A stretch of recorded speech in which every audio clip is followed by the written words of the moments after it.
Hello there. I'm Scotty. You're not. We are. We are continuing with Jack Black Week with Nacho Libre. He's the best. Sort of. Just in case you're wondering why I start standing up now. Because now that I'm putting the movie back there, I can't just sit it back there. I gotta have the movie in my hand when I'm introducing the movie. So it'll start if it's a movie that I just drop and then stuff falls on the floor and now it's backwards. Hold on. Alright. Try this again. Shall we? Alright, so Nacho Libre is a movie that came out in 2006, the year of my graduation. I remember I bought the DVD from Target, and it came with a special stretchy pants over the cover. That was kind of cool. I since lost those stretchy pants, but sometimes when you are a man, you wear the stretchy pants in your room. It's for fun.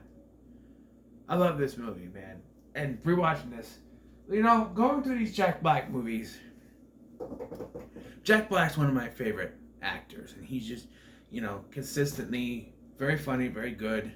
Even if the first two movies in this little theme week weren't the best, Jack Black was always consistently funny.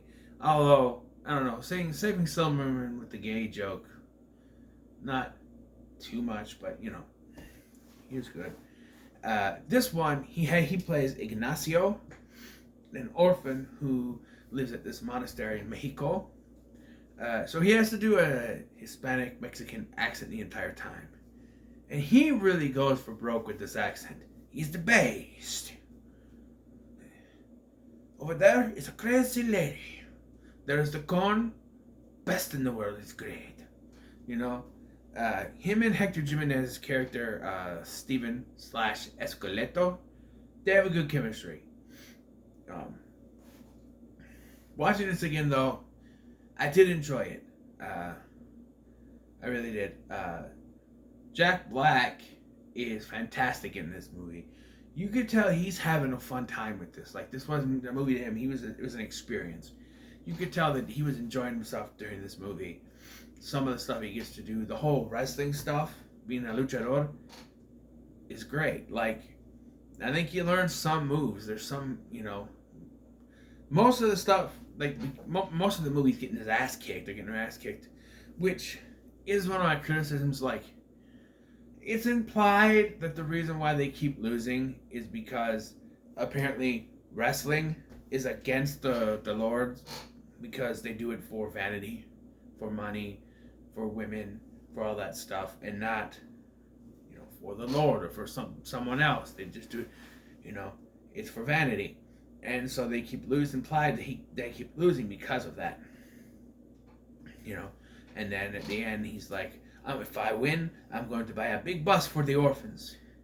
And even though he's getting his ass kicked at the time, it's not till Encarnacion walks in with the orphans that he gets the power. So it's like, then they show up, then he has, you know, they're there, he has the Lord's permission now to win. I don't know.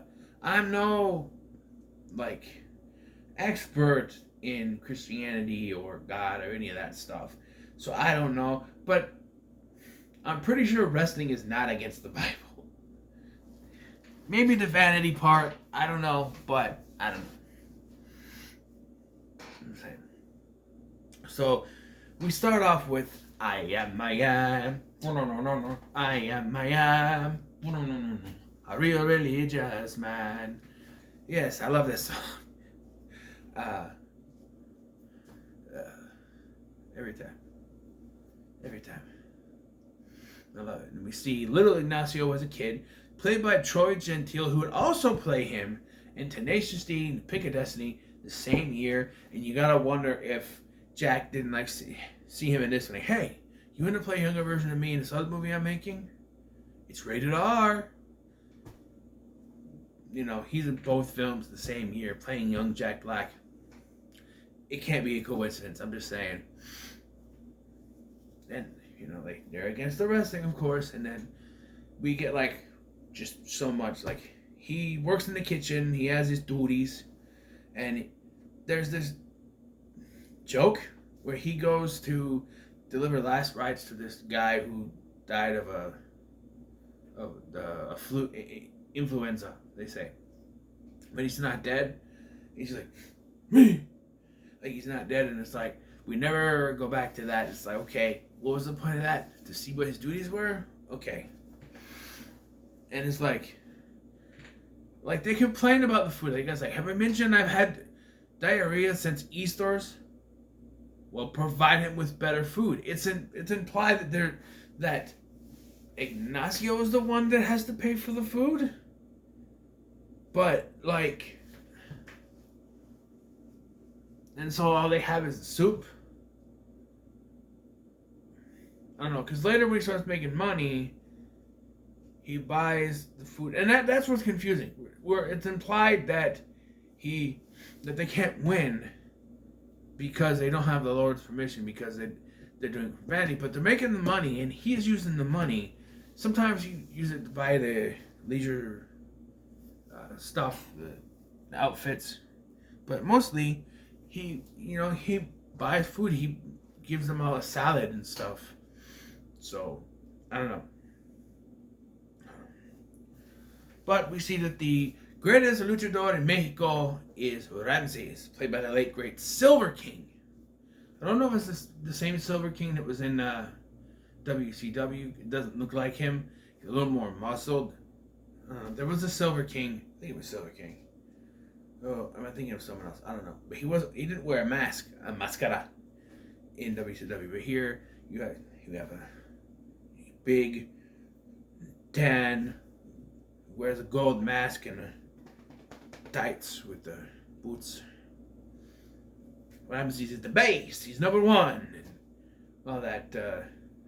And then later we found out he's a big douche, as they say. Because Ignacio takes the orphans to the village. They run into Ramses, and Rico Rama from Hannah Montana is like, I want his autograph. It's Moises Arias from Hannah Montana. I want his autograph. So he goes to get an autograph, and he just like pushes away. He's like, oh, come on, they're orphans. And he just like beats them up. It's like, you're gonna do that in front of orphans? Come on. They also have this arc for Steven Escoleto. So when he goes in to get the chips in the village in a secret place, which he points out later, over there is where I get the chips. It's a secret place. And I'm like, well, why are you pointing it out then? That was a crazy lady. Gone fast. But, and this movie makes me want to eat corn. That's how good the corn looks. It has like the seasonings on it and stuff. It looks really good, man. And I want corn! But, so he goes to pick up the chips, and Escoleto, Steven is waiting for him, attacks him, steals the chips, so he doesn't have the chips. So, after blowing up on the people, he's like, maybe I'm not, maybe I'm not cut out for these duties. Kitchen duty, dead guy duty. And he runs off. He has this little scooter thing where he starts and every time, whatever. Every time he starts it, it's funny. And he goes out there and he lures Steven in. He's like, you and me, that team. And he's like, no. He only convinces him when he says, the winner gets 200 pesos. And so they go and they lose, but they get money. And so they keep losing, they keep getting money. And eventually he's like, I don't want to get paid to lose. I want a queen. That's how he says it too. I want a queen. I don't understand that, you know. So they break into this party where Ramses is. And that's where we get the, and then I play my games, I go to sleep, I think of Ramses. The people in the streets, they give him treats, they give him candies. The Ramses song, and he makes up top his head, and then they get thrown out. But not before Stephen finds out that there is a big battle royal, and if you win, you get to face Ramses. So they go in, but Nacho does not win. Silencio does, and I think the fix was in on this because earlier, like the next day when they have the encounter with the orphans and Ramses, Silencio was with him. So I think Silencio was supposed to win this all along anyway. But then Silencio gets hurt. I think it was implied that Steven did something to his leg, so he couldn't wrestle. So, being that Nacho was second place winner, came in second place, he gets to do it, and then we have the match. But before that happens, Ignacio gets outed when his robe catches fire, and I believe that this was part of the Lord's work. Like, okay, this is what you're supposed to do. You get burned, it gets burnt, he gets kicked out of the monastery, which he then goes back to afterwards. I don't know. The wrap up is really weird.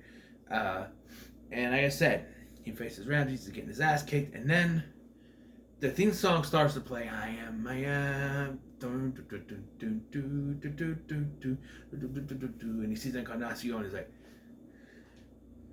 he's ready to go. But before the match, he's like, when I was in the wilderness, which is really just like behind the town. But when I was in the wilderness, I wrote a song for Encarnacion. I know the song by heart. When the fantasy has ended and all the children are gone, something good inside me helps me to carry on. I ate some bugs, I ate some grass, I used my hand to wipe my tears, to kiss your mouth, I break my vows. Oh no, no, no, no, no, no, well, Jose, unless you want to, then we break our vows together. And he goes, Encarnacion, Encarnacion, Encarnacion, Encarnacion. You ready for you now? That's exactly how it goes. And I remembered it line for line. I couldn't believe that I remembered it. It's been so long since I've watched this movie. I think I watched this movie when I first bought the Blu-ray, because I had a DVD. I bought the Blu-ray at a pawn shop, and that was years ago. And I think I watched it then. So it got to be at least like 2015, 2016, at least. Maybe 2017? I don't know. I've had it for a while. Whenever I started getting Blu-rays and stuff, I don't know. But yeah, so he has the match against his ass kicked, and Encarnacion shows up. All of a sudden he comes to power. He does this weird-ass eagle thing. Oh, by the way, earlier in the film, Steven takes him to this guy played by what's his name? I can see it. Peter Stormare, that's it. Who tells him he has to eat an eagle egg from the nest, and he gives him all the nutrients and everything. It doesn't work. They still lose. But like before the match, to fight Ramses, like I said, there's supposed to be some kind of arc for Stephen, because he's like, maybe we should pray. It's like, okay, when did you start believing? Because he's a man of science. He doesn't believe in God. So he's like, maybe we should pray. And he's the one that says the prayer, excuse me. And then he does this weird, like when it's time to win, Ramses is outside. He does this weird flying thing, tackling him, and then wins with the most devastating move in all professional wrestling, the surprise roll-up. 1, 2, 3. Nacho wins. He doesn't win a belt or anything. He just wins prize money, even though Ramses had a belt. I don't know, but yeah, and then they're on the bus, they take the trip, and it's implied that maybe there's something between him and Encarnacion, but they both had their vows, so maybe he sang the song to her. I don't know. This is a good movie, man. I enjoyed it very much. So when it comes to Nacho Libre, I'm gonna say it's pretty good. I enjoyed it. So yeah, there's like a few things with Steven's arc. He's supposed to not believe in God for some reason. Oh, there's this weird thing when they're walking out. It looks as if there's like Steven, like there's Ignacio, Encarnacion, Steven, and there's like three little kids. I'm like, they had the bus for just them, and then all of a sudden, from behind the thing, a bunch of kids come in. So I'm thinking, oh, it's supposed to make you think, oh, you only have that many kids, but no, a bunch of kids. So, Chancho and everything. Itchy nose. But yeah, this was pretty good. So, what are your thoughts on Nacho Libre? Let me know in the comments below. Make sure to like, share, and subscribe. Chocolate sauce. Thank you for watching. I've been Scotty. I'll see you in the next one.